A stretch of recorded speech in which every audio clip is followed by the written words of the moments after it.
우리 이제 말씀 보시겠습니다. 하나님을 경외하는 마음으로 자리에서 일어서 주시기 바랍니다. 네, 오늘 말씀도 갈라디아서 6장 14절 말씀입니다.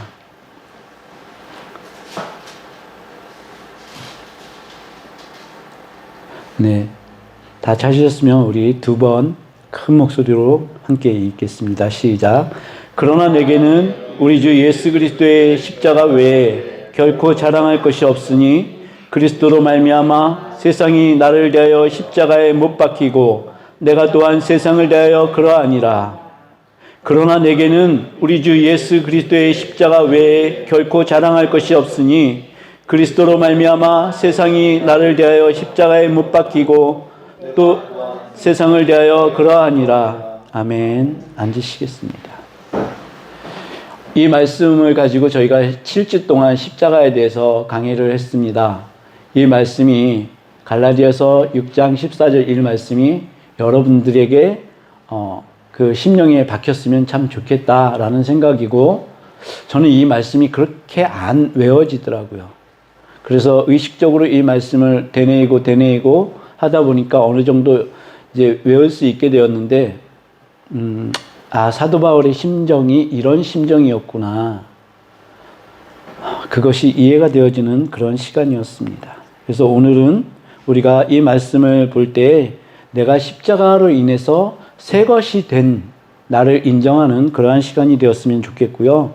또 새 것이 되었기 때문에 사망을 정복하신 예수 그리스도를 위해 사는 삶은 어떤 삶인지에 대해서 나누고 싶습니다.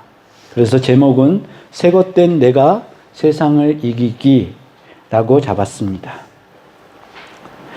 네, 우리는 갈라디아서 6장 14절을 중심으로 왜 사도 바울이 십자가만 자랑하는지 그 이유를 살펴보았습니다. 실제적으로 어떻게 보면은 이 십자가 사건이 우리에게는 가장 큰 사건이죠. 이 사건이 없으면은 우리가 여기 이렇게 앉아있을 수가 없는 것입니다. 우리가 믿는 신앙의 가장 기본적 뿌리가 십자가임을 보았으면서 성경에서 우리에게는 이것보다 더 중요한 사건이 없었음을 우리가 지금까지 보았습니다. 오늘 십자가 강의 마지막 시간으로 우리가 새로운 피조물이 된 것과 새로운 피조물이 된 우리가 세상을 이기는 삶을 사는 것에 대해서 말씀드리겠습니다. 사도 바울이 다메섹에서 예수를 만나기 전까지는 그는 세상을 자랑하고 세상을 더 가지기 위해 헌신하는 삶을 살았습니다. 그 삶은 참으로 치열했습니다. 사도 바울은 예수 믿는 사람들을 박해하고 죽이기까지 하였다고 고백합니다. 이 말씀이 사도행전 22장 3절 4절에서 나옵니다. 이렇게 얘기를 합니다. 나는 유대인으로 길리기아 다소에서 났고 이 성에서 자라 가말리엘의 문화에서 우리 조상들의 율법에 엄한 교훈을 받았고 오늘 너희 모든 사람처럼 하나님께 대하여 열심히 있는 자라. 내가 이 돌을 박해하여 사람을 죽이기까지 하고 남녀를 결박하여 옥에 넣었노라. 네, 이렇게 얘기했던 사도 바울이, 이것을 자랑으로 삼았던 사도 바울이 이제 180도 돌아선 그 모습을 얘기합니다. 그러던 그가 이제는 십자가만을 자랑하여 다른 어떤 것도 그의 자랑거리가 되지 않는다. 그가 붙잡고 있는 세상의 것은 오히려 십자가만을 자랑하는데 해가 될 뿐이라고 이렇게 얘기하라고 고백을 합니다. 오늘 사도 바울이 십자가에서 발견한 것은 자신이 새로운 피조물이 되었다는 것입니다. 고린도후서 5장 17절에 보니까요, 그런즉 누구든지 그리스도 안에 있으면 새로운 피조물이라. 이전 것은 지나갔으니 보라 새 것이 되었도다. 또 우리가 너무나 잘 아는 성경인 갈라디아서 2장 20절도 이와 똑같은 말씀입니다. 내가 그리스도와 함께 십자가에 못 박혔나니, 내가 그리스도와 함께 십자가에 못 박혔나니, 그런즉 이제는 내가 사는 것이 아니요 오직 내 안에 그리스도께서 사시는 것이라. 이제 내가 육체 가운데 사는 것은 나를 사랑하사 나를 위하여 자기 자신을 버리신 하나님의 아들을 믿는 믿음 안에서 사는 것이라. 사도 바울은 이렇게 얘기하고 있습니다. 예수 그리스도께서 자기 자신을 버리셨는데 그 이유는 사도 바울이 말하기를 그 이유는 예수님께서 나를 사랑하사 그렇게 말하고 있습니다. 우리 주 예수 그리스도의 십자가 지신 이유가 뭐라고요? 사도 바울의 고백대로 해보십시오. 네, 알려드리겠습니다. 나를 사랑하사. 다른 누구 아닙니다. 제 아내 아닙니다. 나를 사랑하사. 이게 너무나 중요하죠. 여러분과 저를 사랑하셔서 십자가를 지셨다는 그 사실에 감사하시기를 축복합니다. 우리가 십자가 전체를 바라볼 때 가장 눈 떠야 하는 것이 예수 그리스도께서 왜 십자가를 지셨는지, 이것에 우리는 눈을 떠야 합니다. 그리고 그 이유를 묵상해 보시기 바랍니다. 나를 사랑하사. 나를 사랑하사. 무엇 때문에 십자가를 지셨다고요? 나를 사랑하사. 저는 이 말씀을 오늘 설교 내내 되풀이할 것입니다. 그리고 이 말씀이 여러분들의 가슴에 그대로 씨앗으로 자라나시기를 축복합니다. 나를 사랑하사. 아멘. 여러분들의 심령 가운데 이 사실이 완전히 살아 움직이시기를 주님의 이름으로 축복합니다. 예수 그리스도께서 십자가를 지신 이유는 나를 사랑하사 나를 위하여 나를 구원하시기 위해 십자가를 지셨다고 말씀합니다. 이것이 여러분들에게 입체적으로 만져져서 완전히 사실로 받아들여져서 여러분들의 심령 가운데 움직여지시기를 바랍니다. 저는 십자가가 우리에게 많은 것을 말하고 있지만 이 사실이, 나를 사랑하사 십자가를 지셨다는 이 사실이 중심적인 것이라고 생각을 합니다. 지옥에서 영원히 지낼 수밖에 없는 내 영혼 때문에 예수님이 대신 지신 것이 십자가입니다. 이 십자가가 정말 이런 내용이라면 이것 외에 자랑할 것이 어디 있겠습니까? 이 벌레 같은 악독하고 사악한 나를 위해서 하나님이 직접 십자가를 지셨으니 어떤 말이 필요하겠습니까?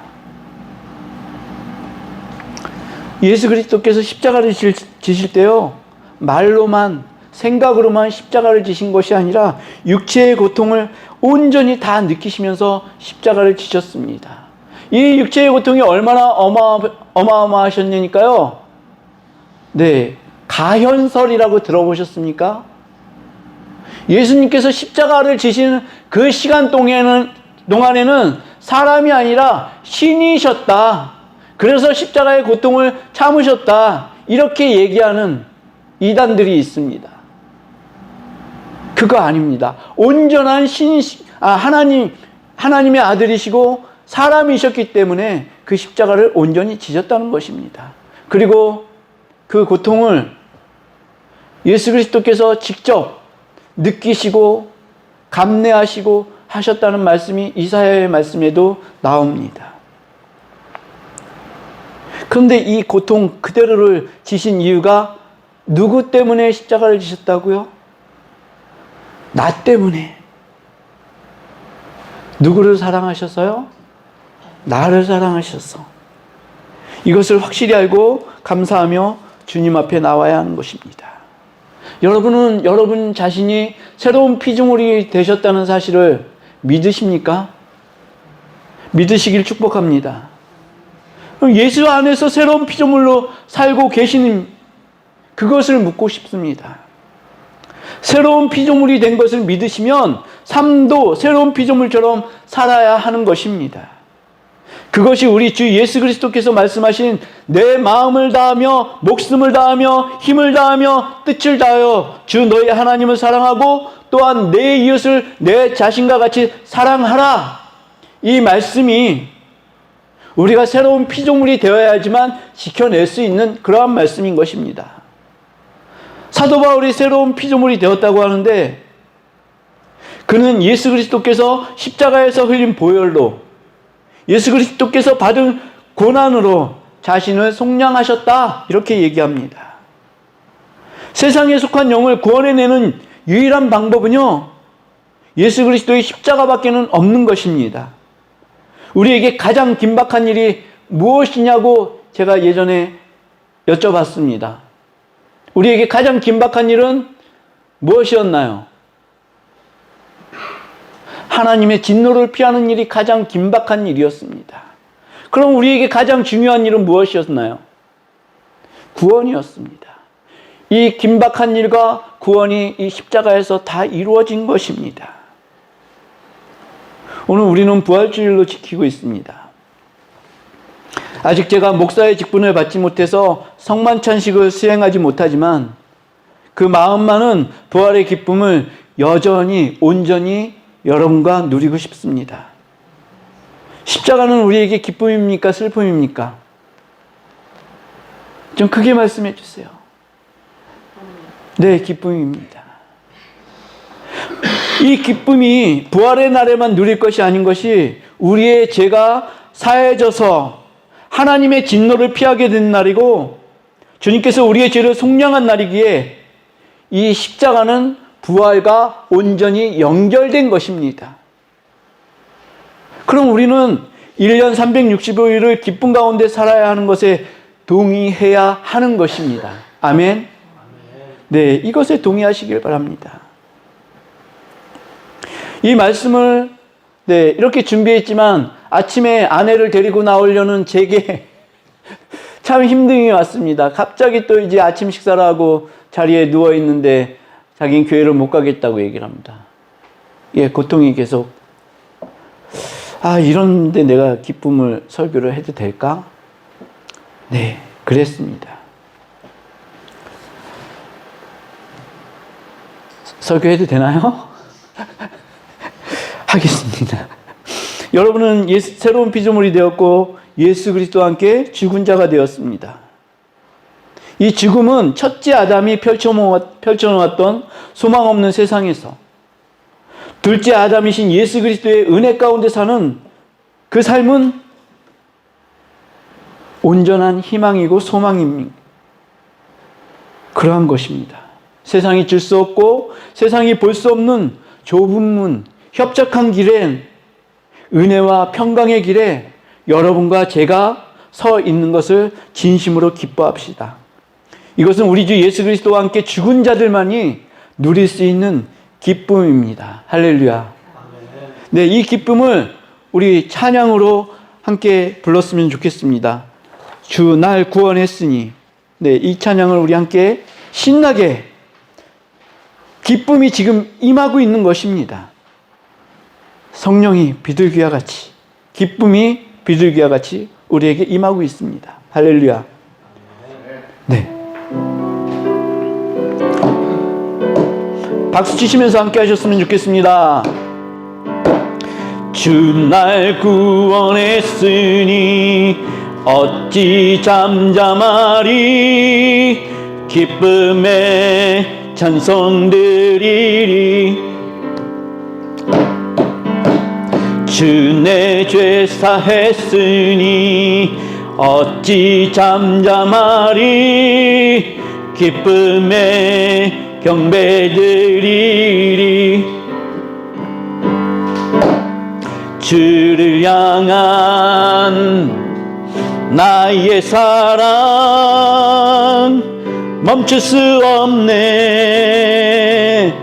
멈출 수 없네.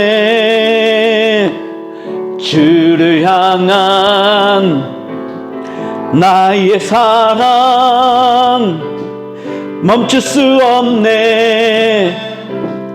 멈출 수 없네. 나 기쁨에 춤추리. 내 모든 슬픔 바꾸셨네. 나 기쁨에 춤추리. 내 모든 삶 주 안에 있네. 아멘. 이 기쁨이 우리의 삶 끝까지 가득 하시기를 주님의 이름으로 축복합니다. 네, 우리들의 최종적인 원수가 남아 있습니다. 이 원수는 사망입니다. 우리들의 이 DNA로 전해지는 그 원죄가 최초이고 지속적인 원수였다면 이제 예수 그리스도의 십자가를 믿는 우리들에게 최종적인 원수 한 가지가 남아 있는데요. 그게 사망입니다. 이 사망은 아담의 원죄로부터 시작되었고 이 땅에서 왕노릇하는, 그렇지만 이 땅에서 왕노릇하는 그 순간은 순간일 뿐이라는 말씀입니다. 순간의 왕이기 때문에요. 이것은 가짜 왕입니다. 가짜이긴 한데, 그런데 이것은 대단한 권세를 가지고 있습니다. 어느 누구도 이 사망의 순간을 넘어설 수가 없습니다. 심지어 사람으로 오신 예수 그리스도도 마찬가지였습니다. 우리 주 예수 그리스도도 십자가 위에서 사망하셨습니다. 히브리서 9장 27절은 이렇게 얘기합니다. 한 번 죽는 것은 사람에게 정해진 것이요 그 후에는 심판이 있으리니. 자, 모든 사람들이 사망의 종노릇하였는데요, 예수 그리스도는 사망의 종노릇하지 않으셨습니다. 아멘. 모든 사람은 죄의 종노릇하고 사망의 종노릇하였지만 창조자여 위대한 하나님의 이격이신 예수 그리스도는 사망을 물리치시고 부활하셨습니다. 아멘. 우리 주 예수 그리스도는 자신을 부활이요 생명이니 나를 믿는 자는 죽어도 살겠고 라고 말씀하셨습니다. 세상이, 사탄이 최종적으로 내세우는 권세가 사망의 권세입니다. 그러나 예수 그리스도께서는 예수님 자신이 세상을 이겼노라, 사탄을 이겼노라 이렇게 선포하셨습니다. 요한복음 16장 33절에 이렇게 말씀하십니다. 이것을 너희에게 이루는 것은 너희로 내 안에서 평안을 누리게 하려 함이라. 세상에서는 너희가 환난을 당하나 담대하라, 담대하라, 내가 세상을 이겼노라. 아멘. 예수님은 세상을 이겼다라고 이렇게 말씀하셨지만 제자들은 예수님의 말씀을 이해하지 못했습니다. 진실로 예수님이 제자들과 함께한 말씀 중에 예수 그리스도께서 십자가에 돌아가시기 그때까지도 예수님의 이 말씀을 제대로 이해한 제자들은 없었습니다. 한 사람도 없었습니다. 그것이 십자가가 얘기를 해주고 있습니다. 예수님께서 빌라도의 법정에 들어가셨을 때 예수님을 따르던 제자들은 다 도망쳤습니다. 요한복음에 의하면 요한만 저 멀찍이 있었고 제자 베드로는 어떻게 했다고요? 예수님을 부인했습니다. 그게 십자가입니다. 제자들은 3년 동안요, 예수님과 함께하며 그가 행하신 기적과 말씀과 사랑의 깊은 감명을 받았습니다. 감명을 받았습니다. 이 모습은 마치 지금 현대인의 크리스찬과 똑같은 모습입니다. 그런데 감명은 받았긴 했는데 그 감명이 그들의 삶하고 연결되어지지 못했습니다. 어떤 일일까요? 그들은 십자가가 무서웠습니다. 두려웠습니다. 그들이 예수님께서 십자가에 달려 돌아가시고 제자들이 한 행동을 보면요, 요한복음 20장 19절에 이렇게 나옵니다. 제자들이 유대인들을 두려워하여 문을 닫았다라고 합니다. 근데 여기서 문을 닫았다라는 헬라어의 뜻을 보니까요, 문을 닫았다라는 그러한 뜻도 있지만 가두다라는 뜻이 있더라고요. 근데 이 뜻을 이렇게 연결해서 해석을 해보니까요, 제자들은 예수 그리스도를 죽인 유대인들이 두려워서 자기 자신을 스스로 감옥에 가둔 상태가 된 것입니다. 문을 닫았다라는 뜻은 그렇게 연결이 되더라고요. 이것이 우리들의 태도입니다. 두려워하여 자신을 스스로 가둡니다. 예수님은 산상수훈을 말씀하셨죠. 제가 산상수훈을 처음 읽을 때 더 이상 다른 성경들은 필요 없네, 이 말씀대로만 살아내면 되는 것이네 라고 생각을 했지만 그것은 완전히 어불성설이었습니다. 예수님의 산상수훈대로 살아낼 수 있는 자연적인 인간은요, 한 사람도 없는 것입니다. 율법은 어떻습니까? 유대인들이 율법을 가지고 있는 것은 자랑했지만 율법대로 살아낸 사람은 한 명도 없었다라는 그러한 말씀입니다. 오히려 율법은 죄를 드러나게 하는 그 도구로만 쓰임을 받았습니다. 그리고 이 산상수훈을 대하는 지성인들의 태도는 어떤 예니까요? 세계 4대 성인들의 그 포함을 시켜서 정말 필요한 말씀이지, 획기적인 말씀이군, 우리가 이대로만 살아내면 되겠군 라고 생각을 합니다. 그렇지만 이거는 완전한 착각입니다. 예수 그리스도의 이 산상수훈을 말씀대로 살아낼 수 있는 자연적인 사람은 한 명도 없다라고 말씀을 드렸습니다. 이 사실을 믿으시길 바랍니다. 네, 예수 그리스도께서 부활하시고 승천하신 후 오순절 날이 이르러 성령의 세례가 부어졌을 때, 그때 이후에야 성령의 인도하심을 따라서 제자들은 산상수훈의 말씀들을 살아내기 시작했습니다. 성령의 인도하심을 받게 되어야지만 산상수훈의 말씀이 풀어지고 살게 될 수 있다, 이렇게 말씀드렸습니다. 우리 주 예수 그리스도 때문에 성령의 세례를 받게 되면 그리스도 때문에 받는 고난을 두려워하여서 스스로 갇힌 자가 되는 것을 더 이상 하지 않게 된다, 이 말씀이고요. 오히려 주 예수 그리스도 때문에 받는 그 고난을 사모하고 사랑하게 되며 맡겨진 것에 감사하여서 충성하는 태도, 맡겨진 자에게 구할 것은 뭐라 그랬죠? 충성이라고 말씀하셨습니다. 이 태도가 성령의 세례를 받은 후에는 이 태도를 계속 일관할 수 있다는 그런 말씀입니다. 또 하나님의 아들이심을 믿는 자가 세상을 이기는 자라고 말씀하십니다. 예수님의 십자가, 이 십자가가 날 위해 세워진 것임을 믿는 자들이 예수 그리스도의 부활에도 참여한 사람인 것을 믿으시기를 주님의 이름으로 축복합니다. 우리의 최종적인 원수가 사망이라고 말씀드렸습니다. 그러나 이제는 최종적인 원수의 그 자리에도 서 있지를 못하게 된 것입니다. 이 십자가의 부활 때문에 그렇습니다. 이제 그 사망은 우리 믿는 자들에게는 아주 자연스러운 것이 되었습니다. 우리가 사망을 피하려고 애쓰지 않아도 되게 되었습니다. 할렐루야! 그것은 예수님의 십자가를 통해서 이제는 완전히 자연스러운 것이 된 것입니다.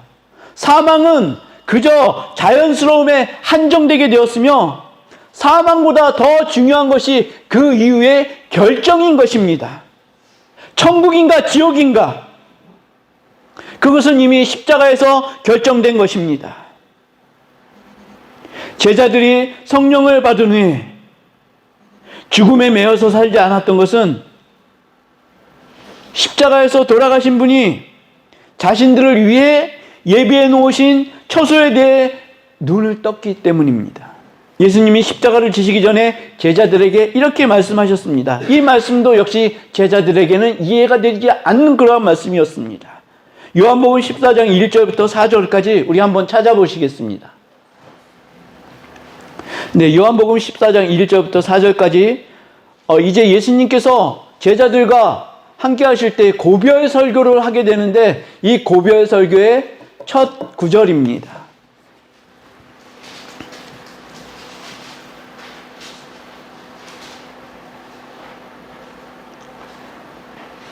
함께 보시겠습니다. 시작. 너희는 마음에 근심하지 말라. 하나님을 믿으니 또 나를 믿으라. 내 아버지 집에 거할 곳이 많도다. 그렇지 않으면 너희에게 일렀으리라. 내가 너희를 위하여 거처를 예비하러 가노니 가서 너희를 위하여 거처를 예비하면 내가 다시 와서 너희를 내게로 영접하여 나 있는 곳에 너희도 있게 하리라. 내가 어디로 가든지 그 길을 너희가 아느니라. 아멘. 예수님은 자신이 십자가에서 죽으신 후 부활하여 우리들의 거할 처소를 마련하시겠다. 이렇게 말씀을 하십니다. 제자들 이 얘기 이해 못했습니다. 그렇죠? 그런데 우리에게는 이제는 이해가 됩니다. 왜냐니까 예수님께서 십자가에